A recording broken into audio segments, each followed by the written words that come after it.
Well, we got some major announcements from Microsoft on Sunday. The Switch 2 launch went pretty well, according to what numbers we do have. And we got a surprise Splatoon announcement literally today, and a few other stories to cover. But let's get started with the game news. Welcome back, everybody. Lots to talk about. I wish I had time to cover every single thing that happened over the last week, but let's start with what happened on June 5th. We've got Black Myth Wukong finally coming to the Xbox Series S and X consoles, pretty much a year after it came out on PlayStation. But we were told that the Series S meant that this game would never come to Xbox. Would you look at that? Strange, huh? Strange how that works. Money is weird, but I think they had an exclusivity deal that they weren't allowed to disclose with Sony. And once that money dried up, they moved on. But it's cool nonetheless. This game looks great. Excited for the Xbox people to get to play it. I haven't played it at all, so is Xbox where I'm going to pick it up? If it's Play Anywhere, more than likely. And that was a big push. We'll talk about that later. But that was a big push with the Xbox showcase on Sunday. But yeah, we got another announcement coming from Rainbow Six Siege gets most transformative update ever today with Siege X launch. This came out today at the time of this recording. Uh, we have from GameSpot's Eddie Makuk. It's a big day for Rainbow Six Siege as the game's largest and most transformative update in the game's 10-year history is out now, free for everyone on all platforms. That's right, Siege went free to play. The update, Siege X, includes a new onboarding experience to help newcomers familiarize themselves with the game. It also introduces improved graphics and sound designs, along with updated features like destructible items, such as gas pipes and fire extinguishers. The Siege X update also modernizes the clubhouse, chalet, border, bank, and cafe maps with new lighting, shadows, and resolution updates. With Ubisoft planning these modernization updates for 3 5v5 maps, with each new season going ahead. Siege X adds the dual front 6v6 mode, which is a respawning mode that challenges players to seize enemy territories. And it's available only for PS5 and Xbox Series X, S, and PC. I did not turn on full screen mode. I'm sorry, it distracted me. Beyond this, the game gets an anti-cheat boost with the introduction of R6 Shield Guard, which is described as a multifaceted approach to anti-cheat. I'm sure they will find a way around that very quickly. They always do. Rainbow Six Siege and the Siege X update are available for free, but players have to pay to unlock things like additional operators and ranked playlists. Players can alternatively buy the Elite Edition for $20 or the Ultimate Edition for $40 to get access to even more content. All of this is arriving alongside the newest seasonal update, Operation Daybreak, the centerpiece of which is a remaster for the Operator Clash. The soldier's CCE shield is now deployable, meaning she can place it strategically. The Operation Daybreak season also makes balance changes, including electricity no longer dealing damage and limb damage being reduced. The Jackal, Sledge, Thunderbird, Jaeger, and Blackbeard operators have all received balance updates too. Rainbow Six Siege originally launched in 2015 and has been steadily supported and evolved over time with consistent updates. It's reached 85 million players prior to the Siege X update. I don't know. I thought this was crazy because this game's been out for a while, and we just saw X Defiant get shut down and taken offline, and now Siege gets like a massive transformative update. And that's crazy to me to even consider that we got that from Ubisoft, who has been what seems like in trouble for the last while. And yeah, I don't know, exciting times, I guess. But anyway, let's move on. All right, let's talk about a big rumor from Video Gamer. I don't know the validity of this here. I'm going to preface that, but I thought it was worth talking about because it's something we've been speculating for a while. Halo PS5 port reportedly added to 343, that's Halo Studios now, 343's tracked API, claims very trusted leaker, by Lewis White from Video Gamer. Again, don't know. They say I can trust Video Gamer. So let's see. We'll find out very soon how accurate this is. Microsoft's flagship Halo franchise was surprisingly absent from the annual Xbox Games Showcase last week. We'll talk about that a little bit. While Xbox boss Phil Spencer teased the release of the Halo Combat Evolved remake next year, the franchise was completely absent from the gaming showcase. However, it seems the Halo release is just around the corner, with the series making its PlayStation debut later this year. According to a renowned data miner for the franchise, References to a PS5 port have been discovered in the series' tracked API. Discovered by a Halo data miner, Grunt.api, who has an almost perfect track record, references to a Halo PS5 port has been discovered in the retail API. Wouldn't that be something if it was just Halo 5 Guardians dropping on PS5? And that was it. Exactly as it is on Xbox One, just on PS5. That would be so funny. In the past, the data miner has leaked updates, cut content, and accurate player numbers for the entire series. The data miner explained that the Halo retail API now lists the PlayStation 5 version of a Halo game, but it doesn't say what title will be making a jump to the console. The leaker explained that the port has a brand new ID, but they don't believe it's Halo the Master Chief Collection. If it's not, that's weird that it would be Halo Infinite and not MCC. This can mean Halo Infinite, the current ongoing Halo game, will release on PS5 later this year. There's more technical features there. I mean, I'm just saying it is a better looking game. While there's no ETA on a specific release date, the Halo PS5 port does exist within 343's API. Honestly, didn't expect to come across this today, but I can now officially confirm a Halo game is coming very soon to PlayStation. As of now, there's no sign of a version for Switch 2. Digging, and that's from grunt.api on, I assume, X. Yeah, pick Twitter, X. That's where it was. While the Halo PS5 port has been discovered, there's no references to a Nintendo Switch 2 port for the series. This is despite Microsoft's continued statements that it plans to support the new Nintendo handheld with releases. Just PS5. That's weird. That's a weird sentence. Disconcertingly, even Call of Duty Black Ops 7 isn't coming to the new console despite releasing on Xbox One and PS4. It's not confirmed, right? Like, it's not confirmed. It still could. Nevertheless, with Forza Horizon 5 on PS5 and Gears of War almost on the console, it makes no sense to keep Halo restricted to Xbox. After a rough few years for the franchise, bringing the game to PS5 might just give the series a jab of adrenaline it needs to be a big hitter once again. I don't know that Halo will ever be a big hitter, but if it came to PlayStation, there'd be a lot of people upset because it's not on only on Xbox. But a lot of people who gave up on Xbox would jump back in to Halo on PlayStation, and I think that would make the most sense for the franchise, especially to keep the studio open and working on whatever's next. Weird though, because we didn't see it at the Xbox Game Showcase. There was a tease from Phil Spencer towards the end of the show where he mentioned something about Halo, or he said a franchise that's been with us since the very beginning when talking about Xbox's 25th anniversary next year. And with that, it was like, okay, well, you must be talking about Halo because that's the only thing that's been with Xbox since the beginning. So I think it's a fair point. But yeah, wild times. We kind of expected this though, right? We expected Halo to drop on PS5. Honestly, I think we all expected Master Chief Collection to come to PlayStation and Switch 2 at some point, because that would be the best way to just get everybody playing Halo on different consoles. But then maybe drop Infinite as well, or just the multiplayer. Who knows what they're going to do.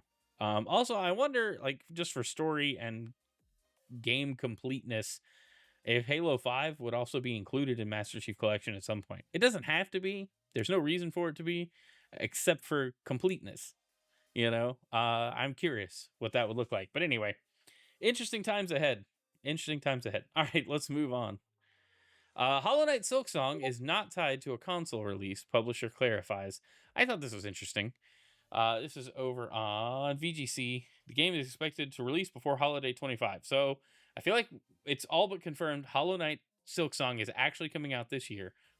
Finally getting Silksong. The status of Hollow Knight Silksong has been clarified following its appearance during the Xbox Game Showcase.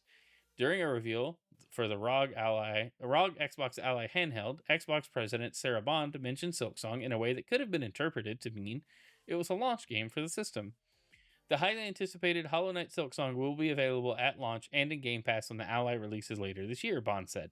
I interpreted it that way because that's how it was worded. But to clarify the situation, Matthew Griffin, who handles marketing and publishing for Silksong developer Team Cherry, took to the game's Discord server, as shared on its Reddit page, to make it clear that the game is not necessarily a ROG Xbox Ally launch title. I confirmed before holiday, Griffin said of the game's release date, we are not tied to a console release. the statement appears to clarify that what Bond was saying was that once Silksong is released, it will be available to play on the ROG Xbox Ally and on Game Pass on the same day. This also suggests the Xbox handheld will release before Silksong, which is interesting because it kind of seemed like this was coming out holiday this year. The long anticipated game was originally announced back in 2019, where it was confirmed at the time for PC and Switch. In the 6 years since then, developer Team Cherry has confirmed the game will be releasing on Xbox and PlayStation consoles too. The game also made an appearance during the Nintendo Switch 2 presentation in February, leading some players to worry that development on the Switch version had shifted over to Nintendo's more powerful second console. Such fears were subsequently addressed by Griffin, who took to X to reassure players. Just to clarify, Hollow Knight Silksong is coming to both Nintendo Switch and the Nintendo Switch 2. The release date of Silksong has been something of a trope in recent years due to its numerous delays. Each time a new online presentation from Nintendo, PlayStation, or Xbox, or anyone else is confirmed, players express hope this will finally be the moment Silksong's release date is confirmed. It was originally claimed during the Xbox and Bethesda Games Showcase back in June 22 that the game could be available within the next 12 months. Griffin then stated in May 23 that the game had been delayed but gave no sign of a release date. The release window is finally beginning to close now with Griffin's before holiday 2025 statement. So yes, it looks like we're getting Silksong this year. We just don't know when, but before holiday. So that could be before December 25th. That could be Christmas Eve.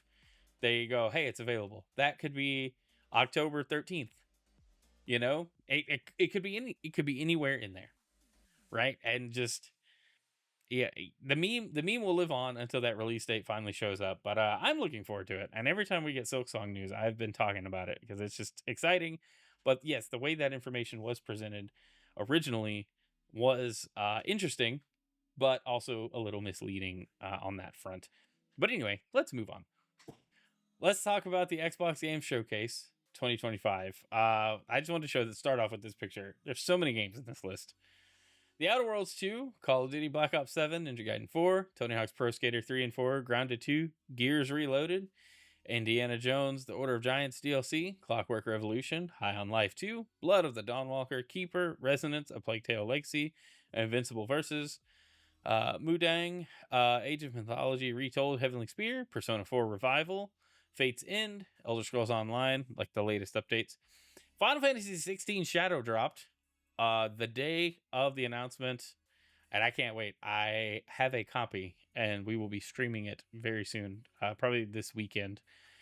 Final Fantasy VII Remake Integrate.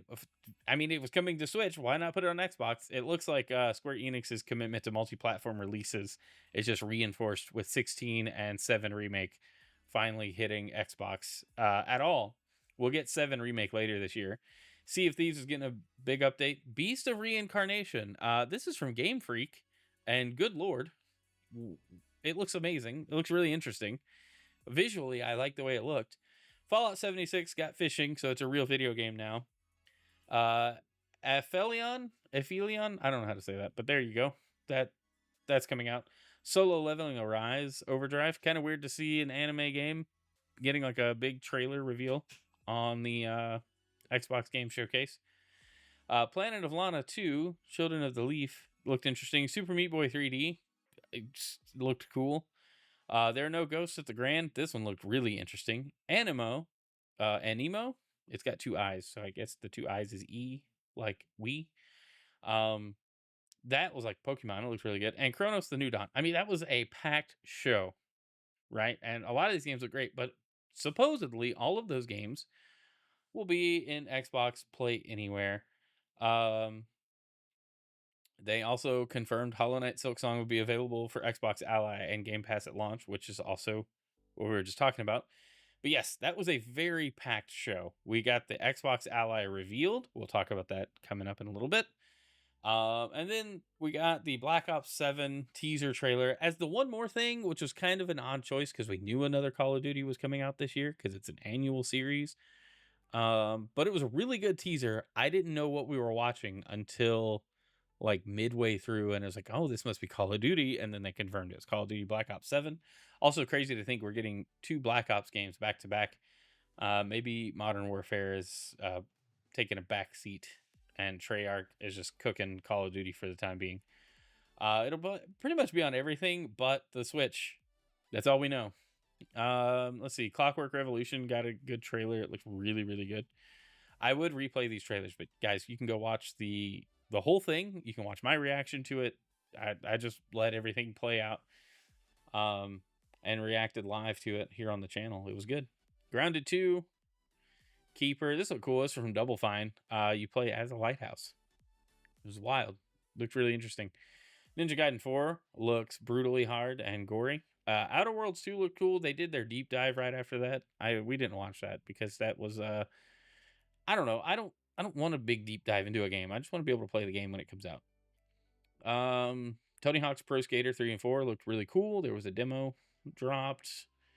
Anemo looked cool. It was like Pal World inspired, Pokemon inspired. Looked really fun. Aphelion looked cool. At Fate's End was interesting. Beast of Reincarnation, this one just blew my mind because it's from Game Freak. And like we're looking at that, and then we look back at Pokemon Violet, and yes, it was probably different development teams, different people behind it. But we're still looking at it going, hey, what is this? How did this happen? Blood of Dawnwalker got a gameplay trailer. Vampires. Chronos the New Dawn looks gross and weird as ever. Final Fantasy VII Remake Integrated being announced at all was insane. It comes out later this year, so it's not yet available. But then 16 got shadow dropped, like I mentioned earlier, and that was wild. High on Life 2 got a sequel. The visuals look really good, but I didn't really care for the first one, so probably not going to play that one either. Invincible Versus looked very violent. Mudang Two Hearts, cinematic tactical action adventure. This one looked interesting. I didn't know what to expect from it. Persona 4 Revival got me hyped up. We got a teaser trailer for a remake that was rumored to happen. And I really like that Xbox, Sega, and Atlus's partnership means that this game probably going to hit Game Pass. Yeah, day one with Game Pass. And I'm excited to play it. I kind of want to play Persona 3 Remake now, just because.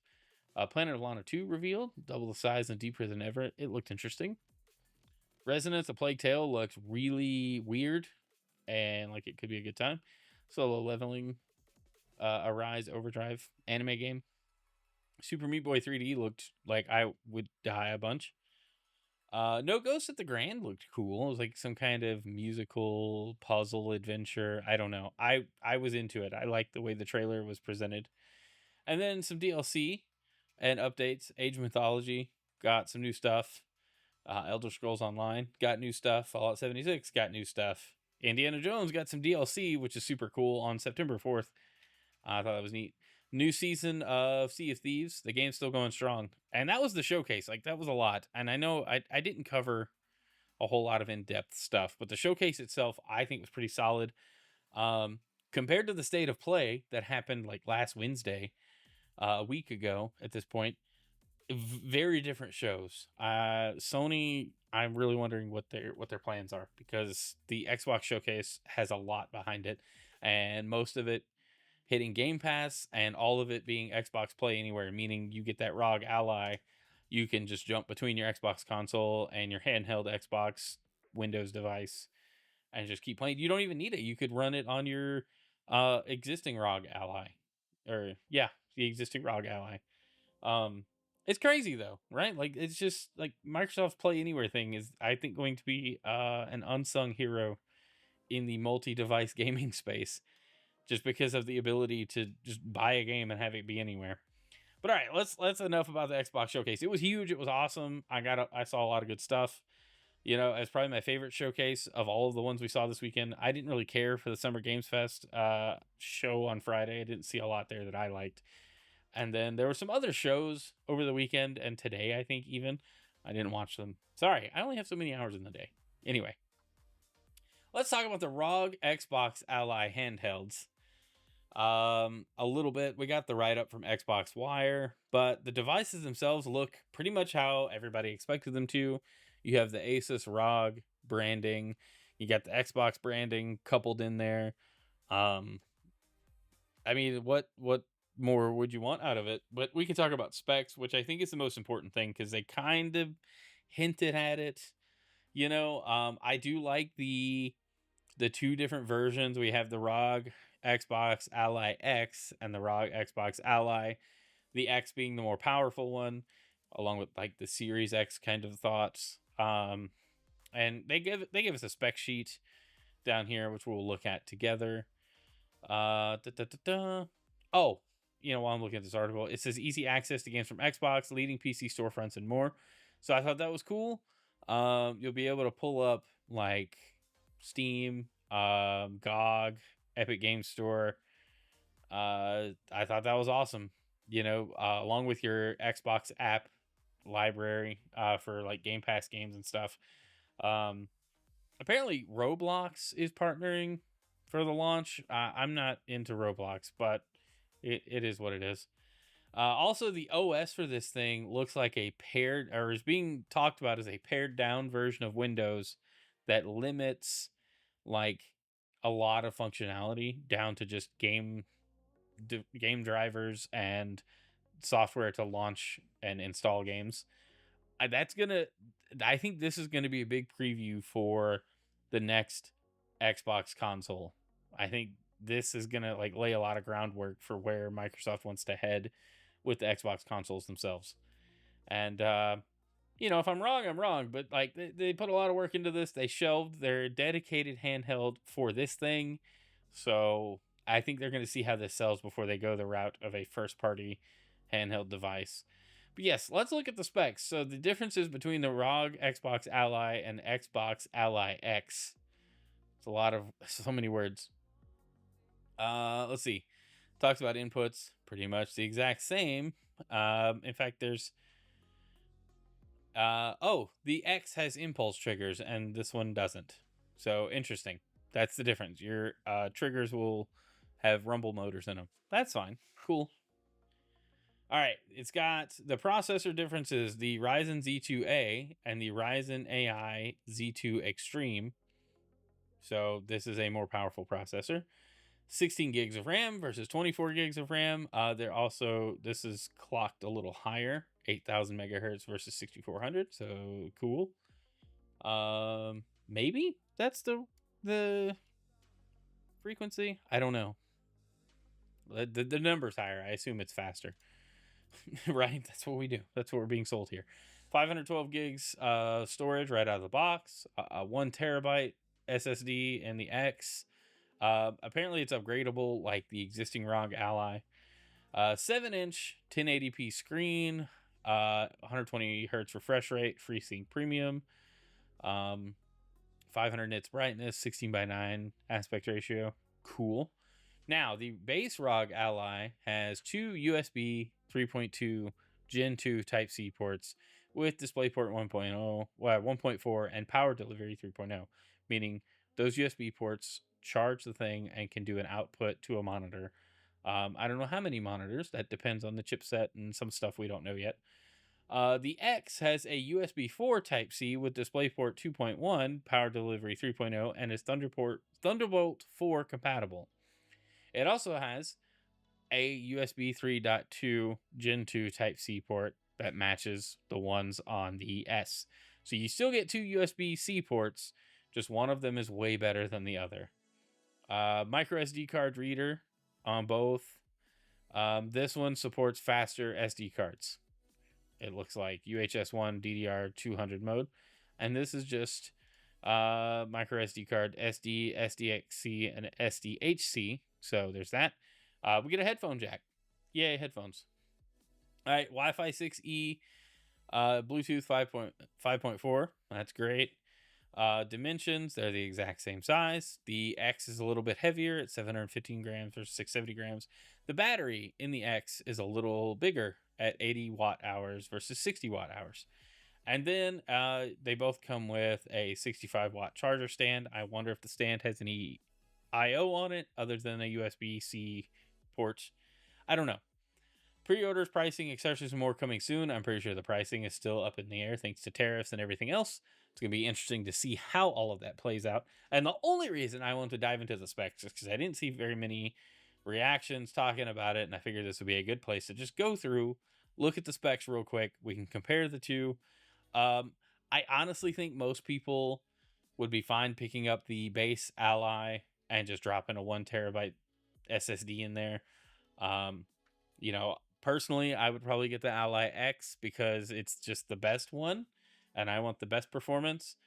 What I wonder is how Switch-like can I make this thing? How dockable can it be?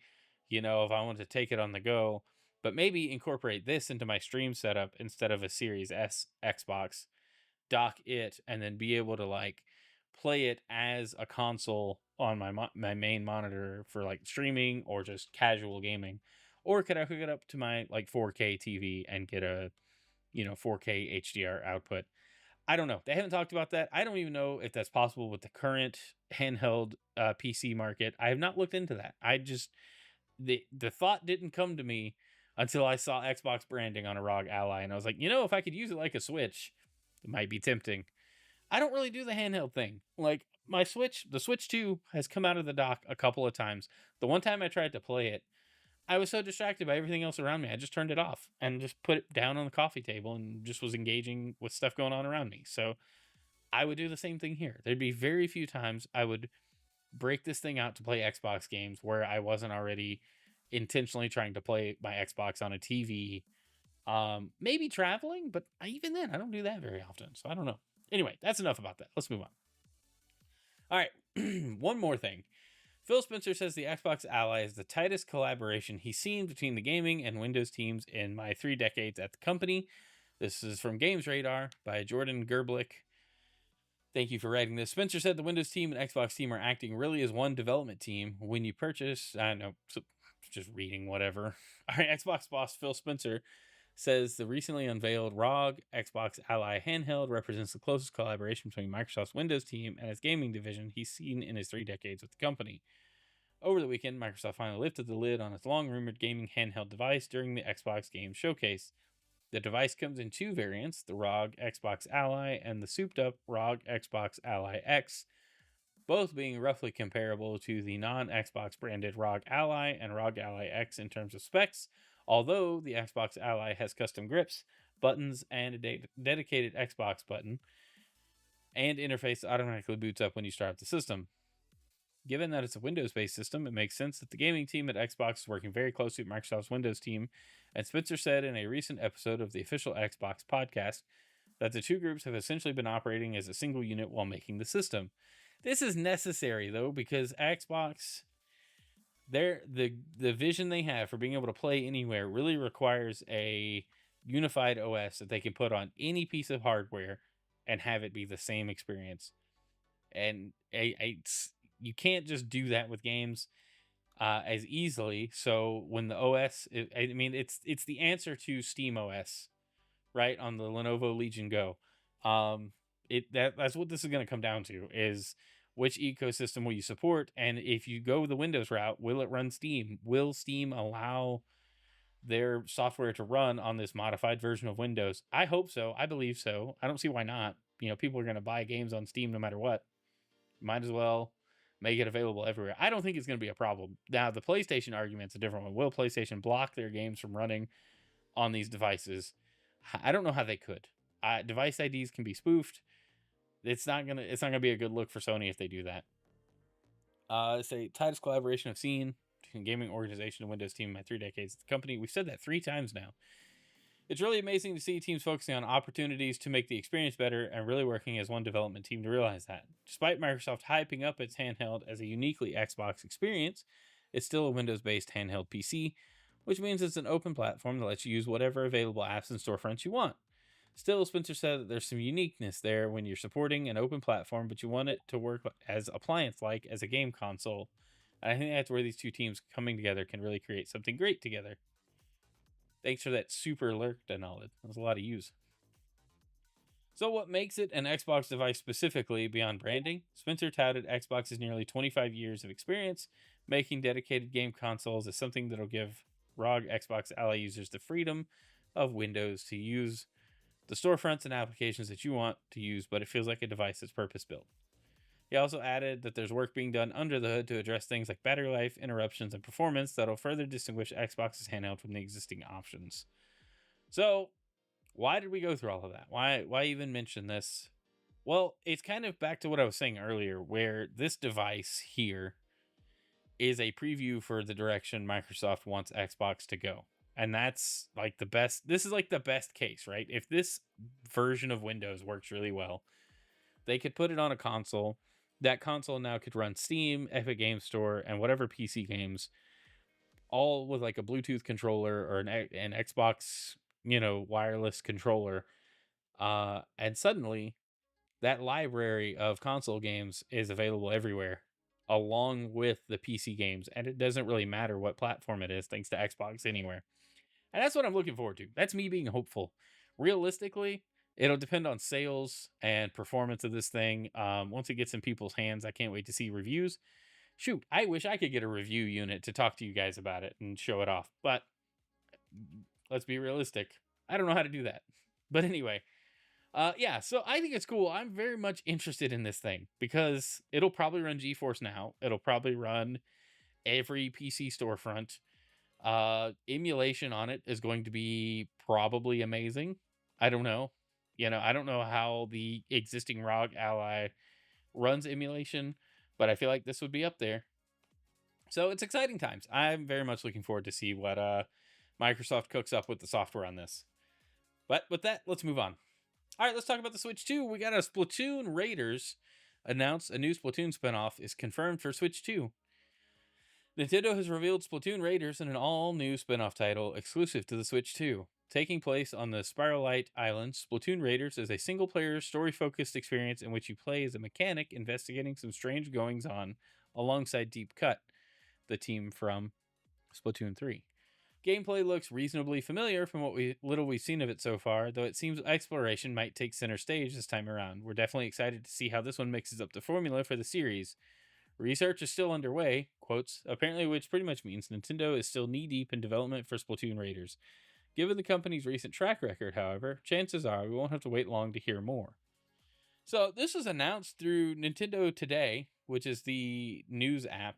Also, this is from Nintendo Life. Ollie Reynolds writes it for us. Literally dropped this morning on Nintendo Today with a trailer. It's like a 5-minute overview. But that's not all. We also got confirmation that Splatoon 3 is getting a new update on June 12th with a hefty batch of new weapons added alongside the return of Urchin Underpass from the original Splatoon, plus a performance update that will also arrive for Switch 2, bringing higher frame rates and prettier visuals in certain areas. So I'm excited because I was wondering, and I think the bigger picture here is, one, other games might get performance patches, not just that initial batch of games that were updated at the Switch 2's launch, which means we might could see like Paper Mario: The Thousand Year Door get a 60 FPS upgrade for Switch 2, and I think that would be fantastic. I'm excited to see how Splatoon 3 runs on the Switch 2. I didn't really have a problem with performance on the Switch 1. They made a very solid and put together game. So if it's a higher detail game, hey, that's really awesome. Splatoon Raiders being single player focused sounds awesome because I enjoy single player games. And I play a lot of multiplayer games, but I really like Splatoon. I want to know more about the world it's in, and so I think that's what this is going to offer. And I'm excited to do that. Like, that's cool. What they showed in the little teaser trailer looked neat. I'm wondering how it's going to be received as a single player focused experience, if they will keep any multiplayer, or if there's co-op. Because it's a spinoff, it doesn't have to follow the rules of the mainline entries, but this does kind of seem like it's a holdover until Splatoon 4 is announced, right? Well, they're still working on it. That's probably behind the scenes, getting ready to happen. We'll probably see that next year, because I believe next year is the 10th anniversary of Splatoon. This might come out instead, and then we'll get Splatoon 4 after that, but who knows? Who knows when any of this is dropping? Maybe we'll get a Nintendo Direct soon to give us more information. But very cool. I'm very excited to see this. This announcement just made me hopeful for other games getting updated for Switch 2 for free just down the line, or more big content updates coming. Like, who knows? Anyway, let's move on. This from Stealth over on X, according to Ninty Prime sources, the Switch 2 sold over 3 million units globally in 24 hours. If true, the Switch 2 had the biggest hardware launch in video game history, which is great. He also adds a little more context to put this into perspective. Both PS4 and PS5 sold 4.5 million units in 2 months when they launched. That is the record. Switch 2 might have cleared 3 million units in 24 hours globally. As always, we'll need to wait for official confirmation from Nintendo, which I'm sure if the numbers are really good, they will dump on us very soon. But yeah, that's cool. We also have some UK stuff. The Switch 2 is the fastest selling Nintendo console in UK history, but PS5 and Xbox Series X/X launches were bigger. Switch 2 was the company's biggest UK console launch in its history. Early sales data has revealed, beating the previous record holder, Nintendo 3DS. That said, Switch 2's UK launch sales were still lower than those of the PS4, PS5, and the Xbox Series consoles in that country. According to sales data from Nielsen IQ reported by the game business, while a full tally of Switch 2 sales is yet to be publicly revealed, it will be north of the 113,000 units the 3DS shifted in the UK back in 2011.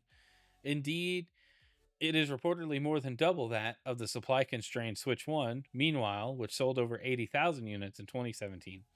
Which, if true, like holy moly. But this is on IGN, by the way, from Tom Phillips. I didn't mention that, my bad. To a large degree, Nintendo's avoided the same kind of hardware shortages for Switch 2 that were seen around the UK launches of both the Switch 1 and the Wii, when some customers, faced weeks of waits in order to finally get their hands on the new consoles. So why hasn't Switch 2 beaten PS4 and Xbox Series X and S in the UK, or PS5 even, which suffered from particularly bad stock shortages for months after arrival? Well, as the game business reports, the UK has always been a comparatively tough market for Nintendo due to the popularity of both Sony and Microsoft consoles. High ownership of all three major platforms has meant market share is more divided than in other countries where Nintendo holds a clear advantage over either Sony or Microsoft machines, Japan, or in other countries where PlayStation has an even greater margin over Xbox. It's also worth noting the price of Switch 2 in the UK is relatively steep, $395.99 without Mario Kart World and $429.99 with Mario Kart World. Yesterday, unverified Switch 2 market data from France was shared online by a noted sales insider. WCCF Tech reported. This claimed that Switch 2 had sold 200,000 units in the country at launch, doubling the record of the previous fastest selling console, PS5.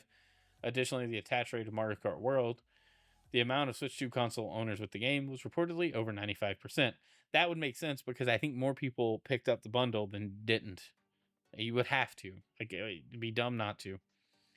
Nintendo forecasts 15 million global sales of the Switch 2 and 45 million game sales for its current financial year ending March 31st, 26. Some analysts have called that figure conservative. Nintendo has said it's aiming for a launch on par with the first Switch. If you're still getting started, Mario Kart World, okay, just read some more. Anyway, so yeah, super cool. I mean, I can't wait for the official numbers to come out because I'm very curious to just see how this console is received. But I feel like everybody that was able to get one at launch loves it, recommends it, thinks it's a worthwhile thing. And everybody else is just waiting for a game or something that they want to launch for it because the launch library is a little sparse unless you have a Switch 1 and want to go check out some updated games, or you're just super into like Fantasy Life or Rune Factory, which I think hasn't come out. Did it come out? I don't remember. But yeah, I mean, it's cool. I love mine. I think it was worth it. The fact that, I'm still playing Switch 1 games and they run better, that makes the biggest difference. It's like buying a new GPU on my PC. Yes, I can play newer games, but I can also just play my older games, but better. And so I think with that mindset, the Switch 2 is a no-brainer upgrade. If you can get your hands on one, save up money for one.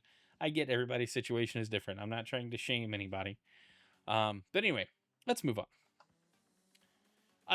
We saw this coming a mile away with the hardware teardowns and everything, but just one day after Switch 2's launch, Nintendo is offering to replace drifting Joy-Cons. This is from The Gamer.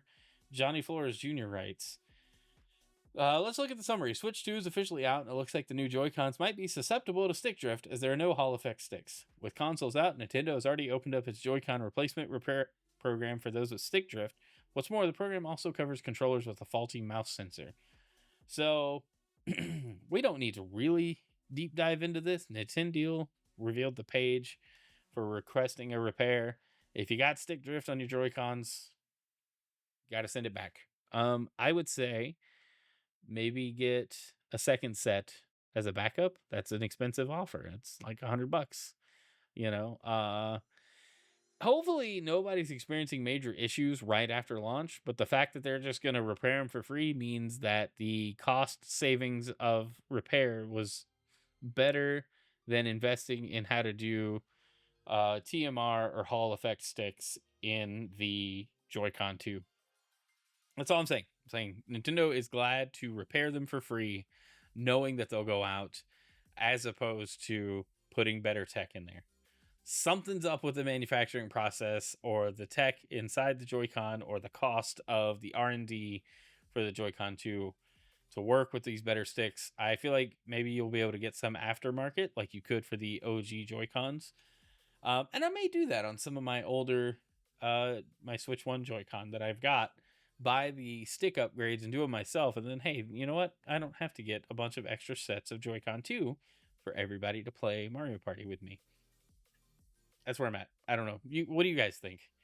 But wild to think that this is happening. Not surprising, just crazy that they opened it up so quick after the Switch 2 just launched. Anyway, let's move on. And let's take a look at our last thing. The Apple Developer Conference was very recently, and they announced a new game platform launching later this year. The Apple Games app will combine services of the tech firm's Game Center and the gaming section of its App Store. This is from gamesindustry.biz and written by Sophie McAvoy. Apple has unveiled its new gaming app, Apple Games, very aptly named, which is set to launch this fall across its devices with the big software updates across the Apple ecosystem. Announced during its 2025 Worldwide Developers Conference yesterday, the app will combine its Game Center app with the App Store's gaming section. It will also include a direct link to Apple Arcade, the firm's gaming subscription service, which is actually pretty awesome if you have Apple devices. Apple describes the new app as an all-in-one gaming destination for players to explore what's happening across their games, discover new ones, and play with friends.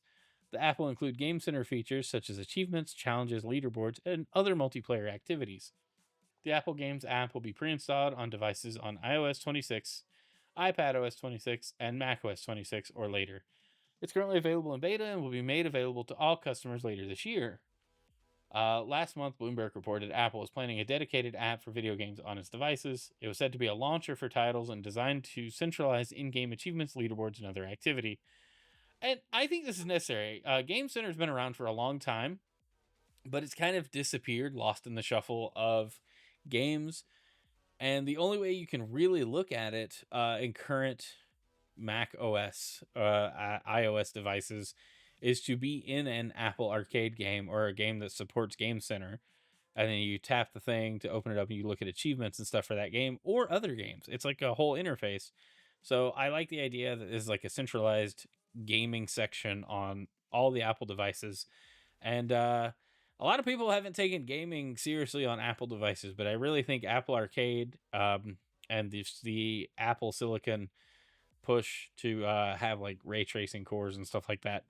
I mean, they're trying something. I don't know how successful it's going to be, but I'm going to mess with this and we'll see how well it works. And who knows? Maybe I shift gaming to my MacBook and iPad. I don't know. It's doubtful, right? But you never know where the industry is going to go with the push to ARM processors and smaller form factor computing. An iPad doesn't seem like a bad idea if it runs games, right? But that's it for the game news. Guys, thanks for hanging out. I hope you've all had a wonderful time hanging out with me. I am going to close this out. We're going to wrap up and play some Mario Kart World tonight. But if you did make it all the way to the end of the video, consider leaving a like or a dislike. And then comment. Let me know what you think. Thanks for doing all of that. Also, thanks for hitting that subscribe button if you like what you see here. And help support the channel. All right. I'm going to play Mario Kart now. See ya.